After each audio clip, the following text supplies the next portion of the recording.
प्रवीण राठोड, तुम्ही आमचं YouTube channel tech Marathi expert. तर आज तारीख आहे 11 एप्रिल 2025 रोजी। आज जे आहे आपण पीक विमा संबंधी महत्त्वपूर्ण अपडेट बघणार आहोत। हिंगोली जिल्ह्यातील 25% अग्रिम पीक विम्याची रक्कम जी आहे 10 एप्रिल 2024 सायंकाळच्या सुमारास जे आहे सर्व लाभार्थी शेतकऱ्यांच्या खात्यामध्ये जमा झालेले हेक्टरी जे आहे 6609 रुपये याप्रमाणे जे आहेत सरसगट पीक विमा या ठिकाणी सर्व शेतकऱ्यांच्या खात्यामध्ये जमा करण्यात आलेले।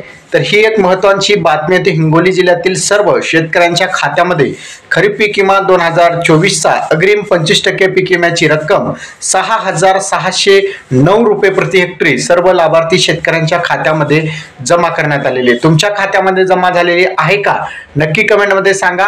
हे जे पैसे थेट आधार लिंक असलेल्या बँक खात्यामध्ये जमा करण्यात आलेले, आधार नंबरवर हे पैसे पाठवण्यात आलेले, त्यामुळे ज्या बँक खात्याला तुमचे आधार नंबर लिंक आहे त्याच बँक खात्यामध्ये पैसे जमा झालेले आहेत। त्यामुळे तुम्ही जर दुसरी बँक दिलेली असेल आणि तुम्हाला वाटत असेल आम्ही ही बँक दिलेली होती या बँक मध्ये पैसे आले नाही, तर लक्षात ठेवा ज्या बँक खात्याला आधार नंबर लिंक आहे त्याच बँक खात्यामध्ये पैसे जमा झालेले आहेत। तर अशा प्रकारे बघितलं तर अग्रिम 25% पीक विम्याची रक्कम जी आहे सर्व लाभार्थी शेतकऱ्यांच्या खात्यामध्ये जमा करण्यात आलेले ही एक महत्त्वाची अपडेट होती तुमच्यासाठी।